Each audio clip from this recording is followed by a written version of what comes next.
Hey friend, John MacLennan here, and in this video you're going to learn how to play Run Around as recorded by Blues Traveler on guitar. Now this song has one main chord progression that goes through the entire thing, and it's just 2 bars long, but it's so fun to play, and it's a great one to just do an extended jam on. You could play this into your looper pedal and practice soloing over it, or you could just jam along with the recording and play along with Blues Traveler because it's just a great exercise and a lot of fun to do. So I'm going to break down the chord progression, I'm going to show you the shapes that I would use and the strumming patterns, and then when you're done you want to go and practice this along with the recording. But before we dive into it, I want to hook you up with a gift right away. If you're looking to get better at guitar, you got to download my Ultimate Fretboard Guide. And this is a 1-page PDF that's going to show you the 5 must-know chords and scales that I use to play anywhere on the neck. And it's going to help you just map out the entire fretboard and connect so many dots for you. Now that's a big topic, but I've done my best to just break it down to its simplest concepts to get you started and put it all on one page. So you can grab your free copy, just go to johnmaclennan.com/fretboardguide or use the first link down below. All right, well with that said, let's break this song down. Let's learn how to play Run Around as recorded by Blues Traveler on guitar. Now this is a 2-bar chord progression that repeats for the entire song.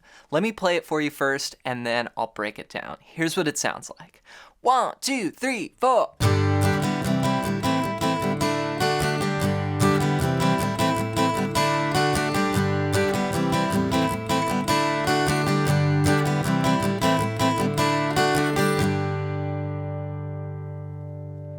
Such a fun groove in this song, and we're going to use 5 chords. So I'm going to start off by just showing you those chord shapes first. The first one that you want to know is a G chord. And for this one, I'm playing this G chord here, where we're going to use all 6 strings. So I'm going to play the 3rd fret of the low E, the 2nd fret on the 5th string, then open D, open G, then the 3rd fret on the 2nd string and the 3rd fret on the 1st string. Now I'll a lot of times omit my index finger, so I just play it like this, and when I do that I mute that string by just sort of arcing this finger over. But you could use either this G, which is more common, or the one that I'm playing for your G chord here. Then we're going to go to a C chord, and for C we'll play this from the 5th string down. We'll play 3, 2, open, 1, open. Just your standard C chord. Then we'll move just 1 finger to go to A minor. So we'll keep these 2 fingers here, the middle finger and the index finger, and we'll move the ring finger to go to the 2nd fret on the 3rd string. Then we'll strum from 5 down. So I love that move from C to A minor because you just move 1 finger. Then we're going to go to a D sus2 chord, which is like your typical D, but we're going to make the high string, the 1st string, open.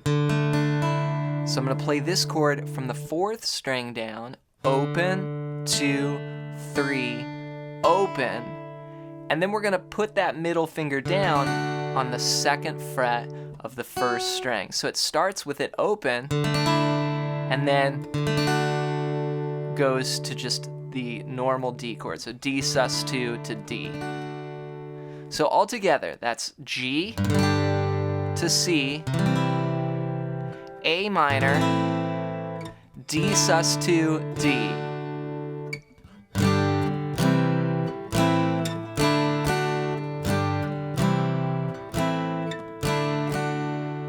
So those are the chords just strumming once on each, and you can hear it starting to come together. And that's a good exercise to do, is just try and go with the song.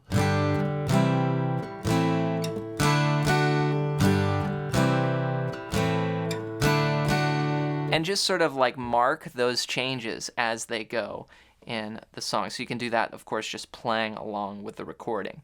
From there, we're going to start to add more strumming here with the strum hand, and there's a lot of what I call syncopation. So this means chords aren't just changing right on the beats, they're going to switch on some of the off beats as well.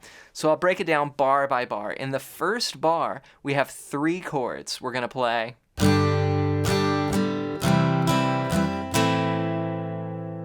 Okay, so we're going to start on the G and we're going to go down, down, up. And that's a quarter note and then 2 eighth notes. You can count it like this. 1 and 2 and. Then we'll switch to the C chord and play 3 strums. We'll go down, up, down. Then we'll come back up with our strum hand, but there we're gonna switch to A minor. So it's 3 and 4 and. That's what I mean by a syncopation there. So 1, 2 and 3 and 4 and. That's the first measure. Okay, now that's going to tie over to the next measure. So we're not going to play on the downbeat of the next measure, but we're going to play on the and go. That's the second measure. So we're going to use 3 shapes in the second measure as well. A minor, remember our D sus2 to D. Here we're going to go 1 and, we're going to start with an up, and then we're going to switch to the D sus2 on the and of 2. So it's going to go 1 and 2 and. Then we'll let that ring over to beat 3 and we'll finish with up, down, up on the D chord. So I went from the D sus2 to the D. So 2 and 3 and 4 and. So 1 and 2 and 3 and 4 and. 1 and 2 and 3 and 4 and. That's measure 2. So if I put these together slowly, it's going to sound like this. 1 and 2 and 3 and 4 and 1 and 2 and 3 and 4 and 1, 2 and 3 and 4 and 1 and 2 and 3 and 4 and up to speed.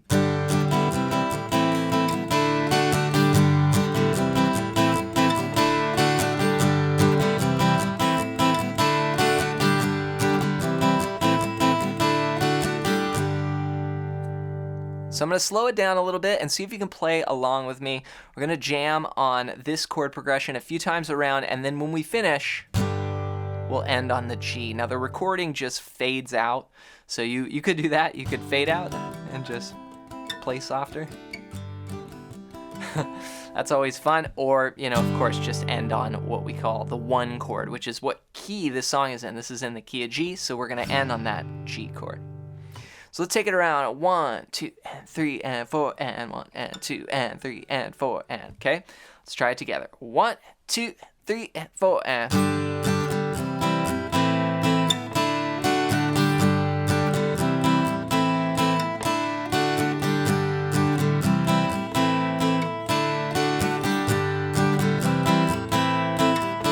Keep going.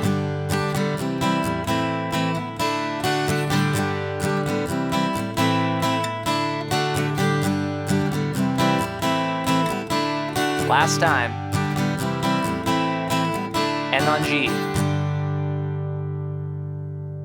Congrats on making it through this classic blues traveler tune. Be sure to take your time with those chord shapes and the rhythms. I really recommend counting it out and going slow. And then once it starts to become natural, then you can speed it up and go and play it along with the recording. And to help you even more, make sure to download my fretboard guide at the first link down below. And this is going to show you the 5 must-know chords and scale patterns to rule the guitar neck. And this is something that I use when I play any style of music, any song. I use it every day. And I put it all on one page for you to download. You can print it out, keep it on your music stand, or keep it at your desk as just a handy resource. Just go to johnmclennan.com/fretboard guide or use the first link down below to grab your free copy. Before you go, leave a comment and let me know your #1 song that you would like to see me teach here next on the channel. Thanks for your support with the videos, and we'll see you in another one real soon.